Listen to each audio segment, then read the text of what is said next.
추석 명절이 다가옵니다.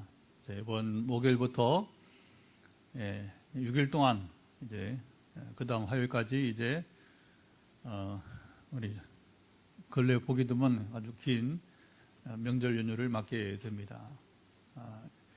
추석절이 다가오면 이제 우리 속담에 하나 내려온 말이 있죠. 더도 말고 덜도 말고 한가위만 같더라.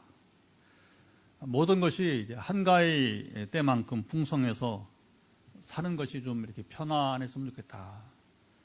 우리 조상들 때부터 이렇게 내려오면서 추석은 옛날 신라시대, 경주 신라시대부터 이제 내려온 것으로 전해지고 있고요.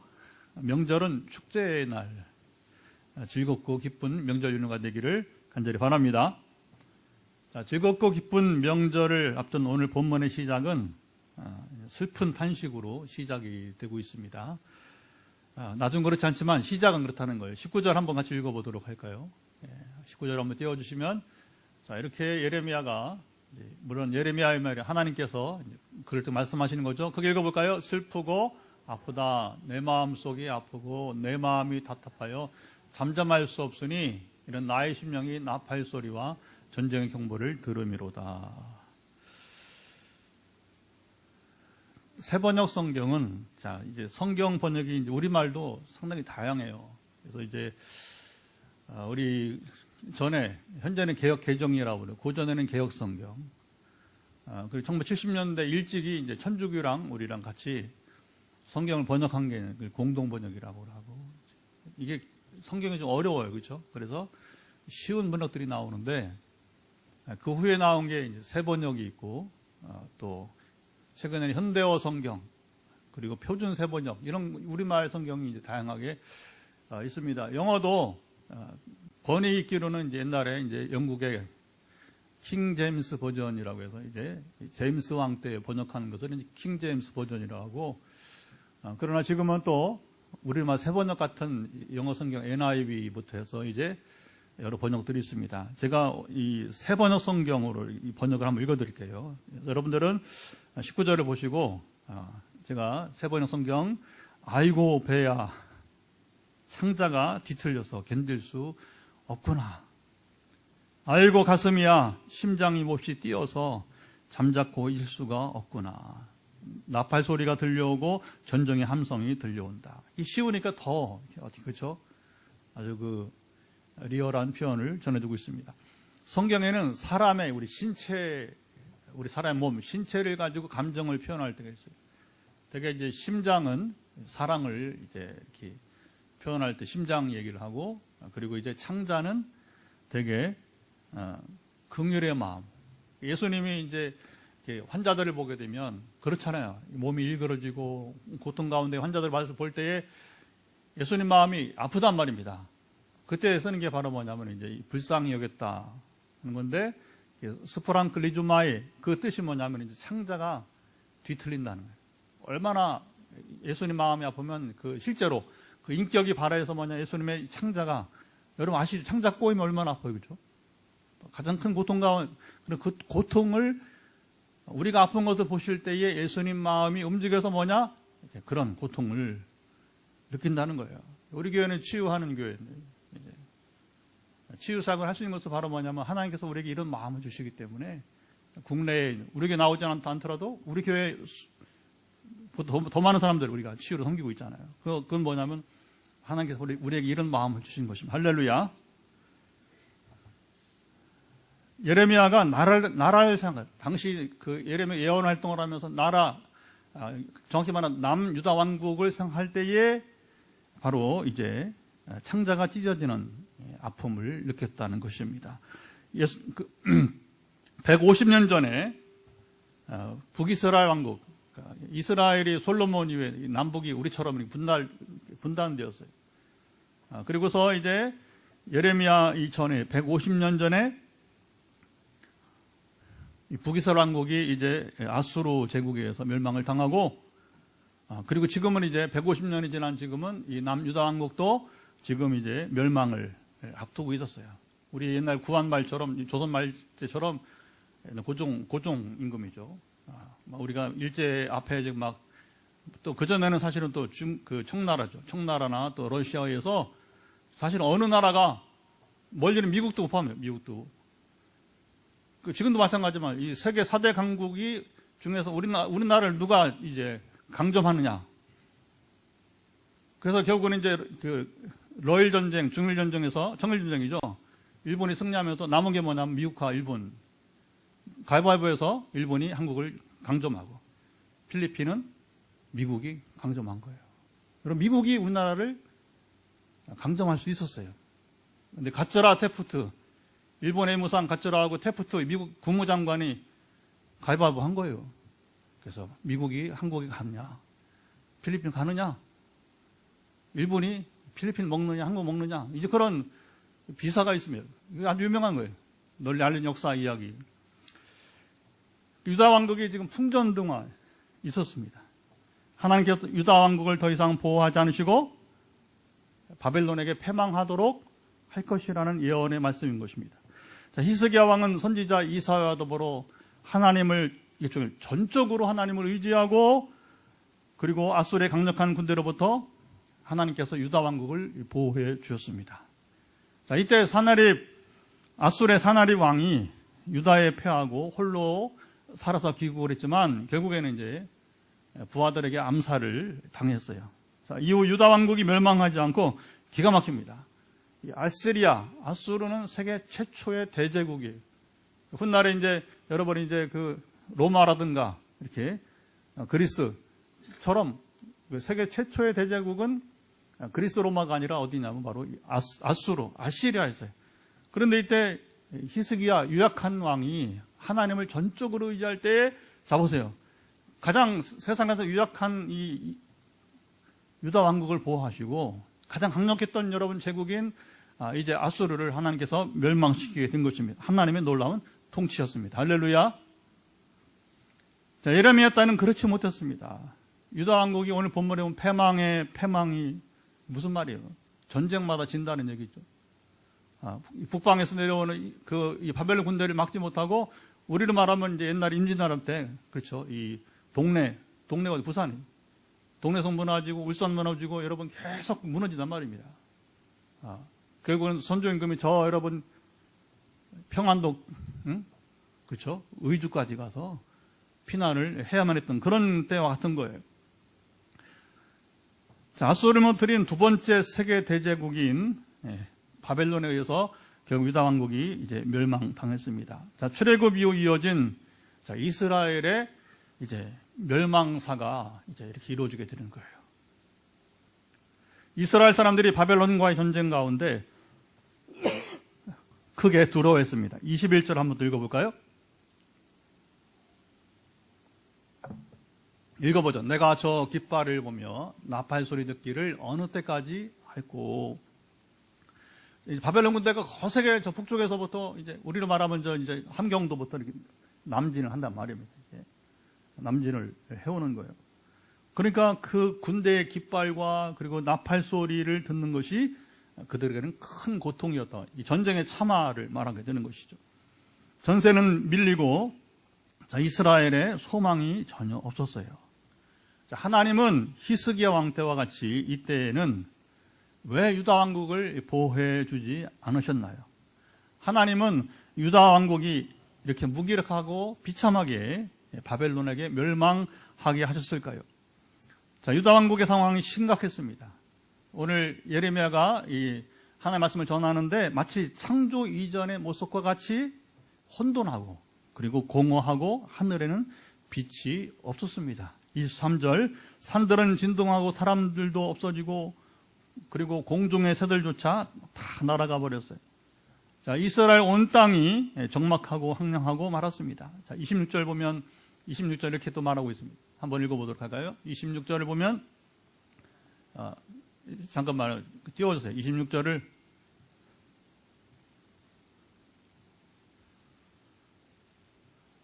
보라 내가 본즉 좋은 땅이 황무지가 되었으며 그 모든 성읍이 여호와의 앞 그의 맹렬한 진노 앞에 무너졌으니. 자, 좋은 땅은 이 성경에 아래 관주가 관주를 보면 뭐라고 써 있어요? 거기 좋은 땅이 어디라고요? 갈멜이라고 이렇게 말합니다. 갈멜은 엘리야 선지자가 바알 선지자 450명과 결투를 하고 바로 승리한 곳입니다. 자, 엘리야가 하나님이 참신인지 아니면 바알이 참신인지 한번 이 대결해 보자. 참 여러분 그 역사에 있었던 신기한 일이에요. 이 땅에는 여러분이 이제 좀 이따 제가 그리스 로마 신화이기도 하겠지만 세상에는 신들이라고 하는 존재가 있어요. 그렇죠? 그 도전하잖아요. 너희 기독교의 하나님만 신이냐? 우리 신도 있다. 그렇죠? 우리 알라 신도 있다. 그리고 또 뭐 어떤 여러 귀신들이 또 있고 각 나라마다 신들을 이렇게 말하는데 근데 엘리야 시대에 워낙 이스라엘이 방탕하고 타락을 해서 특별히 아하방 때가 가장 어려웠어요. 우상숭배가 가장 심하고 그러니까 하나님이 엘리야에게 이제 도전을 주게 하신 거죠. 한번 대결해봐라. 그래서 하나님이 참신인지 아니면 바알이 참신인지 대결해서 무섭습니다. 진 팀이 다 죽는 거예요. 실제로 이 칼로 다 이렇게 그 배임을 당하도록 죽게 그런 영적 전쟁이었습니다. 결과는 결국에 하나님이 참신이심이 드러나고 그럴 수밖에 없죠, 여러분. 여러분 그 우상들 두려워하지 마세요. 제가 선교지 다니면서 또 때로는 이제 국내에서 누구라도 귀신에 여러분 쓰임 받은 사람은 싸워보면 별거 아니에요.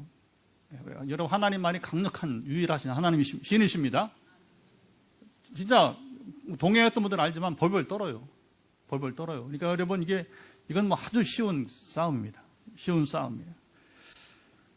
자, 엘리야가 이 영적 전쟁에 승리했기 때문에 혼자서 이 450명을 다 죽여요. 게임은 게임이니까 참 무서운 여러분 그 영적 전쟁 이야기가 있었습니다. 바로 그 450명을 죽인 곳이 어디냐면 바로 이곳 갈멜 평야. 거기 물이 흐르는 그 여러분 개천에서 이 일을 행했던 것입니다. 자, 2001년 제가 이스라엘 성지순례 중에 갈멜산에 올라가 봤어요. 그 평화계가 쫙 그 산 정상에 이제 엘리야를 기념한 동상이 있고요. 그리고 이제 그 건너편에 이제 멀리는 저 지중해 서쪽을 향해서 지중해 바다가 보이고 그리고 앞에 이 평야가 펼쳐지는데 우리나라로 말하면 뭐 김해평야나 호남 평야 같이 아주 넓은 그 푸른 그런 들판이 보입니다. 물론 뭐 우리나라처럼 그렇게 넓은 평야는 아니에요. 이스라엘에서는 보기 드문 그런 평야, 물이 충분하고 농사하기에 적합한 좋은 땅입니다. 그거 현지인들은 지금도 주말이면 저희들이 주말에 갔었는데 이 갈멜산에 와서 소풍을 와서 가족 단위로 와서 이렇게 우리처럼 이렇게 유의하는 모습을 본 적이 있습니다. 자, 이렇게 좋은 땅을 하나님께서 뭐가 되게 하셨어요? 황무지가 되게 하셨습니다. 하나님의 진노로 무너졌습니다. 자, 이로 말미암아 땅이 슬퍼할 것이며 하늘이 어두울 것이다. 28절 여기 보면 이런 표현은 상당히 문학적인 표현이에요.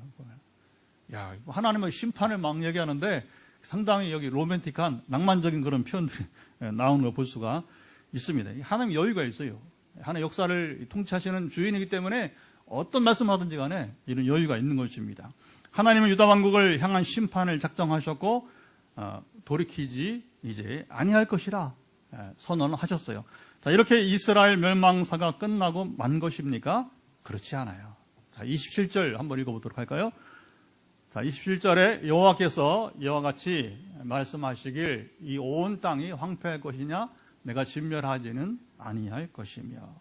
자, 하나님은 유다 왕국을 향한 심판, 이 바벨론 제국을 통한 그들의 멸망을 더 이상 하나님 미루시지 않을 것이다. 분명하게 말씀하셨습니다. 내가 돌이키지 아니하리라. 이거 정말 무서운 얘기예요. 내가 그만큼 참아봤다. 아까 150년 얘기죠. 150년. 오랫동안 내가 참아봤다. 그러나 이제는 더 이상 내가 너희를 향한 심판을 미루지 아니할 것이다. 분명하게 말씀했습니다. 자, 이스라엘이 멸망한다면 그들은 다시는 재기할 수 없었습니다. 여러분 세계 역사를 한번 돌이켜 보세요. 지난 여러분 이제 수천 년에 우리 여러분 그 인류 역사를 돌이켜 보게 되면 물론 역사에 기록된 것이죠. 사실 역사 기록은 괜찮습니다. 생각보다. 성경이 있기 때문에 그나마 모세가 지금부터 최소한 3,000년, 길게는 3,500년 전 사람인데, 우리는 그 성경의 기록은 언제부터 시작된 거예요? 모세가 첫 저자가 되는 거예요. 그러니까 우리는 3,500년 전 이전에는 아무 기록이 없어요. 아무 기록이. 그러나 모세가 이제 성경을 기록해 주기 때문에 그러면 우리나라는, 대한민국은 3,000년 전에 있어요. 그렇죠? 우리는 2,000년 전 역사가 없습니다. 우리가 반만년 자랑한다고 하지만, 그러나 기록이 없어요. 기록이. 문자도 없었어요. 어쨌든 세종대왕이 나중에 이제 한글을 만들었지만, 결국에 이제 우리가 한문을 통해서 그전에는, 그죠? 임시로 차용을 한 거 아니잖아요. 그죠? 우리 세계 역사라는 게 참 보면 광대해 보여도 굉장히 우리는, 여러분 보면 이제 각 나라마다 실제 그러한 모습을 보게 됩니다. 어쨌든 세계 역사를 보게 되면 한 나라가 멸망하고, 그것도 이제 여러분 포로로 붙잡혀 갔어요. 그러면 대개 뭐냐면 역사에서 그 나라는 지워져 버립니다. 흔적도 없이 사라져. 우리나라 발해가 얼마나, 여러분, 대종이가, 그렇죠? 고구려 땅을 이렇게 해서, 그러나 결국에는 중국 땅으로 흡수되어 버리고, 지금 아무, 여러분, 이제 남아있는 것이 없는 것처럼 말인 것입니다. 자, 그런데 27절에 보면 이 돌이킬 수 없는 절망적인 상황 가운데도 이스라엘에게는 희미한 소망이, 여러분, 있었습니다. 그것은 바로 뭐냐? 하나님께서 이스라엘을 진멸하지는 이제 않을 것이다. 요 한마디, 짧은 말인데, 진멸하지는 않을 것이다. 이 한 말씀 가운데 소망이 있습니다. 자, 하나님께서 유다 왕국을 향한 강한 심판과 멸망을 말씀하시면서, 자, 여기 짧게 이 말씀을 덧붙인 이유가 여러분 무엇입니까? 그리고 이 짧은 말씀이 구체적인 내용은 과연 무엇이었을까요? 자, 하나님은 언제나 즉흥적으로 여러분 일하시지 않습니다. 자, 그리스 로마 신화 이제 얘기하는데, 그리스 로마 신화를 보면 신들이 막 나와요. 그렇죠?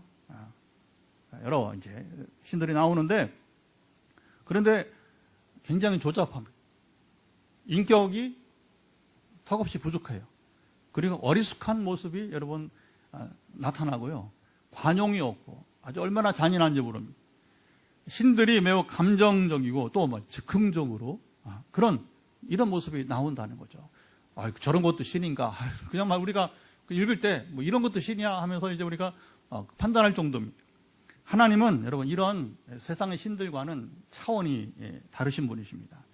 하나님은 모든 이제 이 일들을 창조 전에, 성경 기록에 보세요, 여러분. 하나 어떤 계획을 말씀하실 때에 창세 전에, 창조 전부터 하나님은 계획하시고, 우리 한 사람 한 사람도 결국은 무엇입니까, 여러분? 이제 우리가 전에 그 예레미야 소명 이야기 들어봤지만, 그 사도 바울 여러분이 이제 또 우리가 사도 바울이 선택론 보게 되면 항상 시작은 언제부터 시작합니까? 창조 전에, 창세 전에. 그리고 가까이는 언제예요? 어머니 태에, 그렇죠? 어머니 태에서 내가 어머니가 나를 임신하기 전, 그렇게 하나님의 계획은 여러분 이렇게 시작이 된다고 하는 것이죠. 예나 지금이나 여러분 항상 그렇습니다. 그리고 하나님의 계획은 창세 전에 있었지만, 근데 때가 되면 정확하게 이루어 가시는 것입니다. 예나 지금이나 마찬가지입니다. 자, 하나님의 계획은 우리처럼, 자, 우리는 기껏해야 뭡니까? 몇 년, 전에도 박정희 대통령이 경제개발 5개년 계획, 5년 정도만 볼 수 있는 거예요. 또 길어봤자 우리가 100년 되게. 100년 되게 뭡니까? 우리가 우리 인생을 다하고 다음 세대까지 생각, 이게 100년 되게라고. 교육은 100년 되게다 하는 말이 있지 않습니까? 여기까지가 한계입니다. 그런데 하나님은 우리처럼 몇 년 또는 100년 되게 정도가 아니라 수천 년, 수만 년, 그리고 적어도 수백 년 프로젝트를 세워서 일하세요. 우리가 지난 금요일 저녁에 출애굽기 이제 나누면서 아브라함의 선택부터 해서 모세가 성막을 건축할 때까지, 이 역사는 뭐냐면 이스라엘 형성사예요. 하나님의 계획이 아브라함 선택하시고 너로 큰 민족을 이루겠다는 이 프로젝트가 400년 프로젝트를 우리가 이야기를 나눴는데, 이 정도 프로젝트는 하나님께는 매우 쉽고 빈번한 여러분 일입니다. 하나님은 정의롭고 공의로우신 분이십니다. 하나님 심판과 진노 앞에 여러분 이견을 말할 수, 하나님 그렇지 않습니다. 우리 세상에는요, 판단이 잘못되면 어떻게 하면 항고를. 지방법원에서 나를 심판했는데 이거 엉터리다. 그럼 어떻게 합니까? 고등법원에도. 그럼 실제 고등법원에도 바뀐 수가 있어요. 또 안 돼. 억울해. 대법원에 가는. 그것도 안 돼. 그러면 헌법재판소에다가 이제 아예 여러분 소원을 또 하게 되는 겁니다. 이렇게 하면서 뭐냐면 결국에 진실이 드러나고 어떤 경우는 뭐 수십 년 재판을 끌어요. 그러면서 마지막에 정부가 때가 늦었지만 사과하고 배상하는 경우도 있어요. 우리 그거 보잖아요. 그렇죠? 그러나 하나님은 그렇지 않아요. 누구도 그 하나님의 여러분 재판 앞에, 심판 앞에 항변할 수 있는 사람이 없어요. 왜냐하면 할 말이 없으니까. 정확하게 판단하시니까 하나님은 실수가 없으십니다. 재판만 아니라 그 어떤 판단에도 완전하십니다. 하나님은 오래 참고 그리고 기다려주세요. 하나님은 북이스라엘 왕국을 아수르에게 멸망시킨 후에 남유다 왕국에게, 지금 이제 예레미야 시대 유다 왕국에 150년의 유예 기간을 주셨습니다. 자, 우리 교회가 이제 2년 반 전에 건축을 마치고 우리 교회를 건축한 이제 건설사에서 한 1억여 원을 지급유예를 해주었어요. 이자를 받지 않고 지난 2년여 동안 여러분 기다려 주었던 것입니다. 그래서 지난주에 우리가 이제 건설사에 잔금을 결제할 수 있었어요. 건축 총감독을 했던 주장로님과 함께 참 고마운 여러분 기업입니다. 그리고 제가 이제 강사장이라고 해서 이제 축복을 했습니다. 하나님께서 이렇게 우리 교회에 건축을 해주고, 물론 이제 관계가 있으니까 그렇게 했죠. 주장로님하고 계속 이제 건축을 해 가니까 장로님이 이제 건축의 기회를 주니까 이제 이렇게 공짜가 있겠어요, 그렇죠? 세상에, 그렇죠? 그러나 그래도 우리 교회를 향해서 이 지급 유예를 해줘서 고마워서 감사를 표현했습니다. 여러분 2년 동안, 이제 어떻게 보면 짧잖아요. 2년 동안의 지급 유예도 고마워서 감사를 표현했는데 하나님께서는 유다 왕국을 향해서 2년이 아니라 몇 년? 150년을 유예 기간을 주셨어요. 하나님은 오래 참고 여러분 기다려 주시지만 회개와 변화를 위해서 힘쓰지 않으면 이게 중요합니다. 근데 심판하시는 거예요. 예수님이 용서를 말하는데 용서해 주라. 근데 잘 보셔야 됩니다. 그냥 용서를 하셨어요. 회개하거든 70번씩 7번이라도. 이게 중요합니다. 정말 자기가 그 사람이 정말 약해서 그 시험을 못 이기는 거예요. 그래서 죄를 범한단 말이에요. 그러면 뭐냐? 그래서 그렇지만 이제 깨닫고 회개하고 이게 좀 회개하면 뉘우치면 뭐냐? 용서 주라고 하는 거예요. 그런데 여러분 죄를 지은 사람은 또 큰 소리쳐. 그리고 뭐 전혀 변화하려는 노력이 없어. 이건 여러분 용서하면 안 되는 거예요. 죄를 깨닫도록 징계, 벌을 줘야 되는 것이죠. 누구든지 하나님의 오래 참으심을 업신여기면 안 됩니다. 자, 로마서 2장 4절 제가 읽어드릴게요. 혹 내가 하나님의 인자하심이 너를 인도하여 회개하게 하심을 알지 못하여 그 다음에 그의 인자하심과 용납하심과 길이 참으심이 풍성함을 멸시하느냐. 하나님의 오래 참으심을 뭐냐면 이제 이걸 업신여긴다는 세계사에 그런 일들이 많았다는 거죠. 성경은 사람들의 잘못된 오해와 태도를 이렇게 경고합니다. 자, 히스기야 왕의 아들, 므낫세 왕이 그랬습니다. 아버지가 이뤘던 여러 모든 이 종교개혁을 이 아들이 무시하고 옛생활, 옛종교로 돌아오고 말았어요. 그래서는 이제 우상을 이렇게 다시 또 만들어 복원시키고 그리고 우상숭배를 하게 했습니다. 온갖 불의를 행하고 말았습니다. 이것은 한 쌍이에요. 여러분 우상숭배, 무당 섬기는 곳은 반드시 불의가 여러분 있습니다. 여러분 무당 의지한 사람은 절대 도덕성은 없어요. 이거 잘 보셔야 돼요. 대한민국의 최고 약점이 뭔지 아십니까? 무당을 못 떠나. 그래서 우리 이 땅에는 이 부도덕한 일이 얼마나 많아요. 대통령부터 해서 여러분 우리 일반 서민에까지 이거 못 떠나면 불의하면 이게 해결 안 되는 거예요. 항상 한 쌍이에요. 한 쌍. 그리고 하나님을 섬기는 자들은 하나님을 경외할 때 죄를 떠납니다. 불의를 떠난다는 거예요. 이게 아주 대비되는 모습을 볼 수 있습니다. 자, 자, 므낫세로 인해서 유다 왕국은 더 이상 하나님의 심판 유예를 받지 못했습니다. 이게 중요한 거예요. 히스기야 왕까지는 하나님께서 유예를 했어요. 그러나 이제 그 아들, 참 신기한 거죠. 아버지는 그렇게 신앙이 좋았는데 우리가 장담을, 내가 잘한다고 아들이 잘 된다, 보장할 수 없어요. 인생이 참 힘든 겁니다. 힘든 거예요. 요시아 왕이 히스기야와 같이 종교개혁을 했지만 다시, 므낫세 후에 요시아가 다시 종교개혁을 했지만 다시 그 아들들이, 요시아 아들들이 왕위를 이어가면서 하나님의 진노를 사고 말았습니다. 요시아 아들 여호야김 왕은 겨울궁전에서, 이스라엘 땅은 이제 그게 있어요.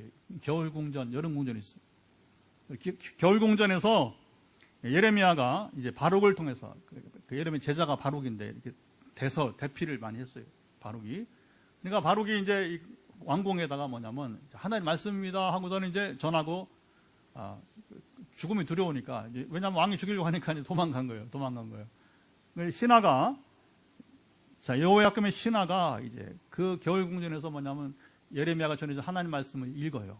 그러면 이제 이렇게 옛날에 두루마리니까 일부를 읽으면 뭐냐면 이제 그걸 듣고서 여호야김이 받아서 뭐냐면 면도칼로 불경한 일이죠. 하나님 말씀 어디 면도칼로 잘라요. 잘라서 뭐냐면 이제 화로불에다, 겨울궁전 화로불에다가 태워버려요. 자, 여호야김의 이런 자세는 하나님을 업신여기는 태도였어요. 히스기야와는 대조적이었습니다. 자, 하나님께서는 히스기야 왕과 이사야 선지자가 연합하여 하나님을 경외하고 의지할 때 역사상 최고의 강력한 군대 사나립의 18만 명을 18만 5천 명이죠. 밤사이에 몰살시키셨습니다. 히스기야는 전쟁을 못하는 유약한 왕이에요. 유약한 왕. 근데 여러분 놀랐어요. 하나님 역사하시니까 그 유약한 왕이 세계 전쟁사 있을 수 없는 일이에요. 18만 5천 명 가장 강력한 여러분 세계사에서 이 잔인한 군대를 하나님이 여러분 몰살시키고 말았습니다. 하나님을 경외하고 의뢰하는 자들을 지키고 보호해 주신다는 극적인 역사였습니다. 여러분 우리 6.25 전쟁도 마찬가지예요. 이건 무기로 싸울 수 있는 전쟁이 아니었다. 그 러시아 항상 러시아 여러분 그 장교가 여기 한국전에 참전해서 말한 건 하나님이 여러분 이 땅을 보호하신 것입니다. 반면 므낫세와 여호야김, 시드기야 왕은 모두 하나님의 인내를 업신여기고 스스로 멸망의 길로 갔습니다. 하나님은 자 보세요. 보통 매가 아니라 이제 예레미야가 슬프다, 아프다, 내 창자야라고 여러분 외칠 정도로 크고 두려운 심판을 이스라엘에게 내리셨습니다. 자, 오늘 본문에 하나님의 심판의 정도가 어떤 것인지 자세하게 말씀해 주었습니다. 하나님께서 이스라엘을 진멸해도 그들이 할 말이 없었어요. 그런데 정말 놀라운 말씀이 오늘 본문에 있습니다. 내가 진멸하지는 않을 것이다. 27절 하나님은 자기 백성 이스라엘이 진멸되고 역사에 아까 말한 지워져 버려도 사라져 버린다 해도 누구도 여러분 변명할 수 없는 거예요. 얼마나 이스라엘의 죄가 컸는지 제가 좀 전에 언급한 그대로 그들은 어떤 심판을 당해도 할 말이 없는 사람들이었어요. 그런데 하나님께서는 이런 상황에도 감정적으로 역사를 끝내지 않으셨어요. 그런데 그리스 로마 신화에 나오는 신들은 그렇게 처리했단 말이에요. 감정적으로. 프로메테우스. 그렇죠. 우리 인간에게 불을 가져다 준 여러분 이제 프로메테우스를 영원한 형벌에 처하고 감정적으로 그렇게 처리하는 겁니다. 하나님은 그렇게 하지 않으셨다고 하는 거죠. 하나님은 다시 이제 이스라엘이 자기 죄를 깨닫게 하기 위해서 이게 중요합니다. 죄를 깨닫게 하려면 징계가 징벌을 받아야 돼요. 징벌을 감당할 수 없이 큰 두려운 심판을 당하게 하겠지만 이게 중요합니다. 다시 그들에게 기회를 주시겠다 말씀인 것입니다. 이스라엘이 받을 징계, 그것은 말은 죄수가 형기를 채우듯이 그 기간은 70년이었습니다. 예레미야 25장 11절 여러분 성경 한번 펴보시기 바랍니다. 뒤로 가서 우리 25장 예레미야인데 똑같이 25장 11절 한번 찾아서 읽어보죠. 우리 영상에는 준비 안 했습니다.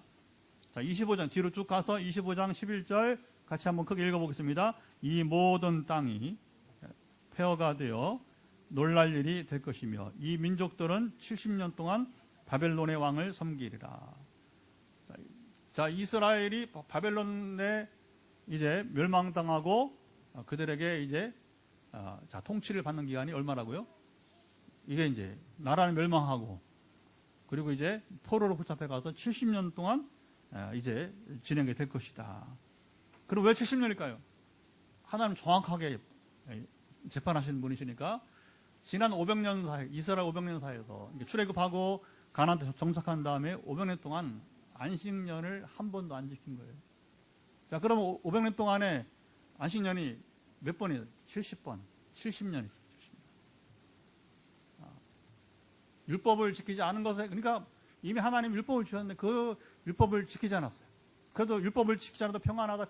아니, 하나님이 오래 참으신 것이지. 근데 그래도 뭐 별 문제 없네, 평안하네? 아니, 하나님이 오래 참으신 것이지. 그러나 오래 참아도 변화의 자세가 없어. 그때 이제 여러분, 우리 삶에는 희망이 없는 거예요. 요즘은 그냥 지옥 가버리는 거예요. 아니면 현세에서 하나님께서 이렇게 무서운 심판을 받게 하는 거죠. 물론 그 가운데도 하나님의 뜻은 뭐냐? 그 심판을 받으면서 깨달으라 하게 되는 것입니다. 하나님은 이스라엘이 포로 가운데 이게 뭐예요? 이스라엘이 다시 재개해야 되니까 진멸되면 안 되는 겁니다. 그래서 예레미야 29장 가보세요. 5절, 7절 한번 읽어보겠습니다. 쭉 그 다음에 29장 가서 29장 5절로 7절 한번 읽어보도록 하겠습니다. 5절부터 시작. 너희는 집을 짓고 거기 살며 텃밭을 만들고 그 열매를 먹으라. 아내를 맞이하여 자녀를 낳으며 너희 아들이 아내를 맞이하여 너희 딸이 남편을 맞아 그들로 자녀를 낳게 하여 너희가 거기에서 번성하고 줄어들지 아니하게 하라. 너희는 내가 사로잡혀 가게 한 그 성읍의 평안을 구하고 그를 위하여 여호와께 기도하라. 이는 그 성읍이 평안함으로 너희도 평안할 것임이니라. 하나님은요 얼마나 상식적인지 몰라요. 인격적이란 말이에요. 인격적. 이스라엘을 징계해서 말할 수 없는 혼란과 아까 말한 공허하고 그 일을 당하지만 그러나 다시 그 이민족을 돌아오게 해서 역사에 없는 일입니다. 다시 자기 땅에 돌아와서 또 나라를 재건하게 해야 되니까 뭐냐. 그러면 그루터기처럼 살아나야 되는 거예요. 그래서 어떻게 합니까? 그 포로 생활하면서도 이제 며느리를 맞이하라. 사위를 맞이하라. 왜? 자녀를 낳아요. 자녀. 다음 세대를 준비해야 돼요. 하나님 주시는 그 기회의 때를 놓치지 말아야 되는 거예요. 그리고 그 포로 생활하면서, 말이 포로지, 노예 생활하면서 거기서 진멸되면 안 되니까 어떻게 합니까? 그 성이 평안하기를 구하라.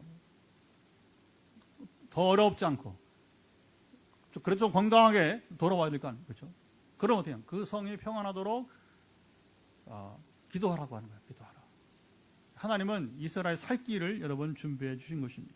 자, 하나님의 인자하심은 이렇게 크십니다. 하나님은 공의로우시고 또 상식적이십니다.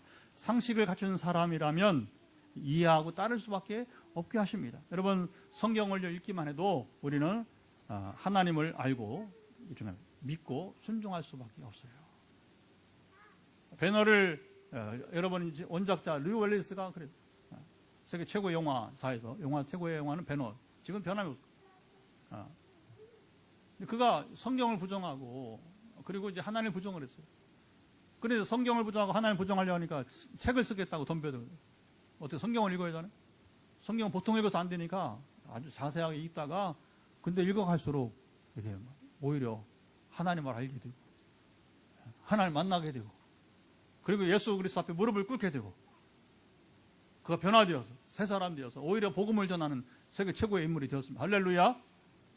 성경만 제대로 읽어도 여러분 재미있는 건 성경의 많은 내용들이 이제 그 이슬람의 경전 속에 있다는 거예요. 그래서 누가 그러더라고요. 그 이슬람 경전을 제대로 읽기만 해도 거기 예수를 만날 수 있다는 거예요. 근데 문제는 뭐냐? 제대로 안 읽는다는 거죠. 역사는 신비롭습니다.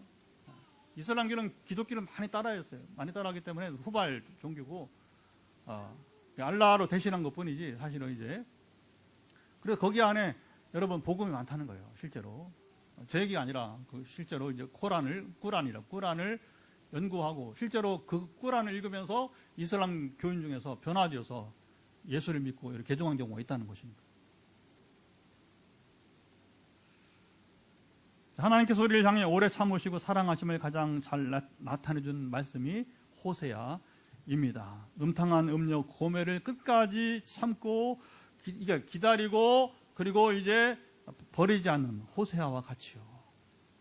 호세아의 삶은 그 삶 자체가 예언이었어요. 그런 예레미야도 여러분 이 난세에 정말 자기 나라 조국이 멸망하는 이게 얼마나 어려워요, 그렇죠? 조국 멸망한 현장에 있어서 그래도 하나님 의지하라고 이렇게 크게 온갖 감옥에 갇히고 핍박을 당하면서 근데 호세아는 개인 삶에서 어려운 거예요. 왜냐하면 창녀랑 결혼을 해요. 그것도 아이를 낳으라고 하니까 또 도망가 다시 그 매업물로 돌아가 다시 데려오라는 거예요. 돈 주고 또 다시 사오라는 거예요. 알잖아요, 여러분. 이제 청년들이 그게 여러분 얼마나 돈이 그렇죠? 묶여있는 삶 속이니까. 근데 대가지불을 또 한단 말이에요. 제가 봤을 때는 선지자 가운데 가장 어려운 사람이 호세아였다고. 호세아. 그 삶 자체가 뭐냐면 하나님께서 이스라엘에게 내가 너희를 이처럼 사랑한다, 이토록 사랑한다 말씀하셨어요.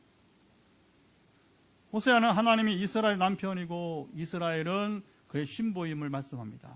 자, 오늘 설교 제목과 같이 하나님은 우리의 남편이십니다. 보통 남편이 아니라 이제 진국 남편이세요. 그런 표현이 있더라고요. 진국 남편.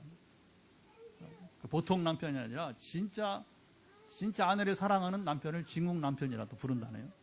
제가 다른 제목 설교 제목을 정했다가 바꿨어요. 어제 바꿔서 지난주에도 좀 하나님 설교 제목을 좀 귀하게 주셔서 이번 주에도 또 그렇게 또 귀한 제목을 주시게 해줬습니다. 잘 들으세요. 하나님이 실제 우리 남편이시란 말이 아니에요. 이것은 바로 뭐냐면 하나의 메타포, 은유입니다. 그러니까 성경에는 하나님과 우리 사이를 여러 가지로 표현해요. 예수님은 나는 포도나무 너희는 가지니, 그렇죠? 가지가 그 나무에 붙어 산다. 이게 하나의 은유, 비유입니다. 비유. 그리고 우리 주님은 목자시고 우리는 그의 양이다.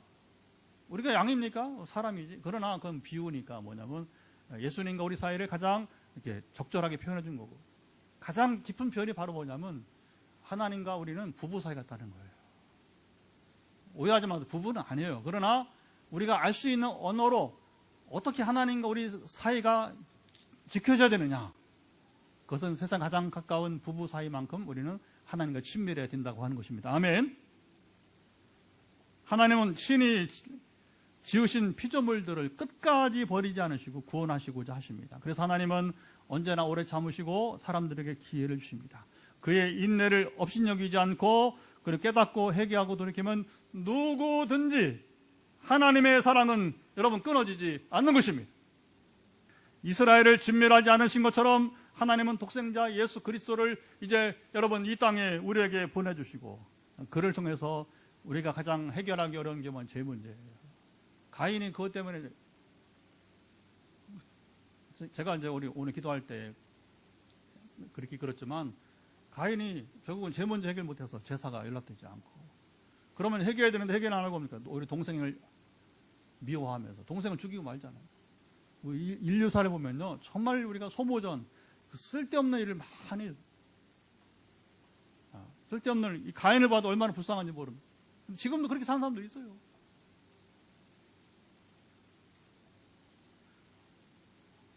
하나님은 그리스도를 통해서 우리와 친밀한 관계를 갖기 원하시면서, 그리고 예수님은 너희를 종이라 하지 않고 친구라 하리니, 요한복음 15장 15절. 또 성경에도 이런 표현이 있어요. 네. 부부관계를 말하면서도 또 우리는 종이 아니라, 노예가 아니란 말이에요. 여러분 노예처럼 살지 마시기 바랍니다. 우리는 주님의 친구처럼 사시기 바랍니다. 주님 우리를 향해서 친구라 부르죠. 가장 가까운 사이. 하나님은 우리와 친밀하게 지내기를 원하시며 하나님을 떠난 사람들이 주께 돌아오기를 오늘도 기다리십니다. 금주간 추석 명절을 맞이해서 민족 대이동이 있을 것입니다. 더군다나 이번에는 6일 동안 이제 거의 그렇죠, 한 주 가까이 이제 연휴가 되는데, 저희 가족도 이제 수요일 오후에 이번에 강원도에서 만나자고 이렇게 또 누가 자리를 만들었어요. 가족들마다 명절에 만나며 더욱 친밀한 관계가 이어질 것입니다. 왜 만나요? 가족이기 때문에. 이게 중요합니다. 가족은 그 자체가 의미가 있는 거예요. 우리는 모두 영적 가족인 거예요. 여러분 이 자리에 있는 오늘 처음 나오신 분들 몇 분 보이시는데 다 우리가 주 안에서 한 가족이 되는 것입니다. 하나님 나라의 한 가족인 것입니다. 뭐 교단, 교파 관계없습니다. 우리가 예수를 믿으면 다 세계 모든 여러분 언어, 피부 관계없이 우리는 여러분 한 가족이 되는 것입니다. 신기합니다. 그래서 제가 복음을 가지고 뭐 전화로도 만나고 영상으로도 만나고 또 실제로 성교지 가서 만나면 언어가 달라도 때로는 통역을 하고 때로 영어로 또 현지인 통역하고 해도 신기합니다. 한 가족이에요. 같이 웃고 같이 울고 합니다. 할렐루야. 영혼이 하나님 안에서 통한다는 거예요. 통한다는 거예요. 평소에는 교회를 중심으로 혈육보다 가까운 가족을 이루며 살아갑니다. 우리는 가족 같은 교회가 아니라 가족인 교회가 돼야 돼요. 명절이나 경사 때에는 또 가족들을 외면하지 않고 혈육 가족을 외면하면 안 됩니다. 잘해야 됩니다. 그래야 여러분 전도가 됩니다.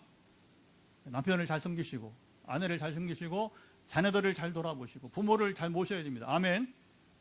우리 기독교인들이 놓치기 쉬운 가정 그게 안 되니까 전도가 안 되는 경우도 그래서 우리가 부담스럽지만 뭐냐면 우리가 이제 교회에서 모이는 영적 가족도 서로 잘해야 되지만 그러나 더욱더 이제 우리 혈육 가족들도 외면하지 말고 우리 친밀해져야 될 것입니다.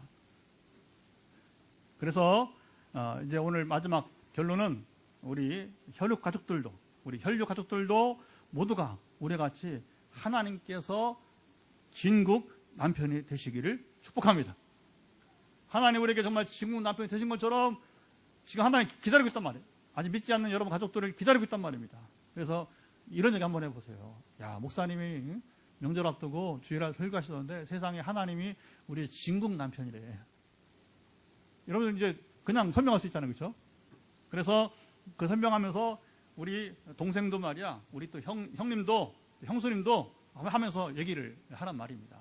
그렇게 해서 하나님께서 당신의 진국 남편이 되시기를 바란다. 이렇게 소망을 이야기하면 좋을 것 같아요.